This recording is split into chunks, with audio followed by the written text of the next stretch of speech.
Hello everyone, అందరికీ నమస్కారం అండి. ఈరోజు ఇంట్లో చికెన్ ఫ్రై చేశాను. చాలా బాగుంది. మీకు కూడా చెప్తాను ఎలా చేశానో. చాలా రుచిగా వచ్చింది. వేడి వేడి అన్నంలో ఈ చికెన్ కర్రీలో నిమ్మకాయ పిండుకుని తింటే అబ్బా ఆ టేస్టే వేరండి.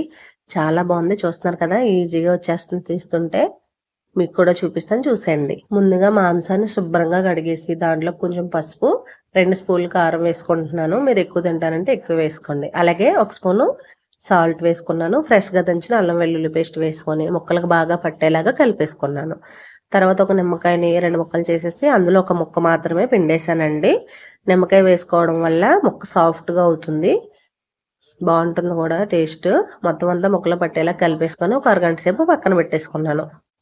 ఈలోపు స్టవ్ వెలిగించుకొని కళాయి పెట్టుకొని ఒక చిన్న కప్పుతో ధనియాలు, కొంచెం జీలకర్ర, 4 ఎండుమిర్చి, చెక్క, లవంగాలు, యాలకులు వేసుకొని దోరగా వేయించుకోవాలండి. ఇవి వేగిపోయిన తర్వాత చల్లారాక మిక్సీ పట్టుకోవాలి.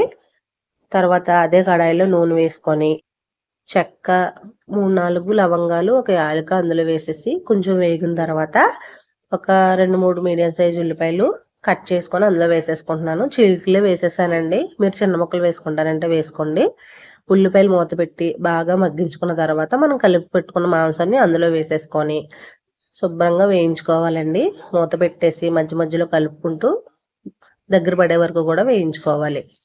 మూత పెట్టి ఉడికించుకుంటే మాంసంలో ఉన్న నీళ్లు మొత్తం బయటకు వస్తాయి.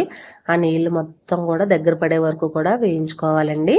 నీళ్ళు అయిపోయిన తర్వాత కొంచెం కరివేపాకు, కొత్తిమీర, పచ్చిమిర్చి వేసేసుకొని మొత్తం కలిపేసి 2 నిమిషాల పాటు మూత పెట్టి మగ్గించుకోవాలి. తర్వాత మనం మిక్సీ పట్టుకున్నాం కదండి, ఆ పొడిని అందులో చల్లేసుకొని మొత్తం కలిపేసుకొని మళ్ళీ 2 నిమిషాల పాటు మగ్గించుకొని స్టవ్ ఆఫ్ చేసేసుకొని తింటే ఉంటుందండి. అబ్బా భలే ఉంటుంది తెలుసా. మీరు కూడా ఇలానే చేస్తారా? ఒకవేళ చేస్తే కనుక నాకు ఖచ్చితంగా కామెంట్ చేసేయండి. మంటను లో టు మీడియంలో పెట్టుకొని చక్కగా ఇలా కలుపుతూ ఉంటే ఆ మసాలా మొత్తం ముక్కలకు భలే పడుతుంది తెలుసా. ఆ స్మెల్కి పక్కింటి వాళ్ళు కూడా అబ్బా ఈరోజు మన ఇంటి పక్కలు ఏదో స్పెషల్ వండేస్తున్నారా బాబు అనుకునేలా ఉంటుందండి. మీకు నచ్చితే కనుక మీరు కూడా ట్రై చేసేయండి. ఎలా వచ్చిందో నాకు కామెంట్లో చెప్పండి. చివరిగా కాస్త కొత్తిమీర వేసేసుకొని స్టవ్ ఆఫ్ చేసేసి మూత పెట్టేసి పక్కన పెట్టేసుకొని వేడి వేడి అన్నం పెట్టేసుకొని ఆ చికెన్లో అలా ఒక చిన్న నిమ్మబద్ద అలా పిండేసుకొని తింటే ఉంటుందండి. మీకు ఈ వీడియో కనుక నచ్చినట్లయితే ఖచ్చితంగా లైక్ చేసి సబ్స్క్రైబ్ చేయడం మర్చిపోవద్దు. Thank you so much for watching my video.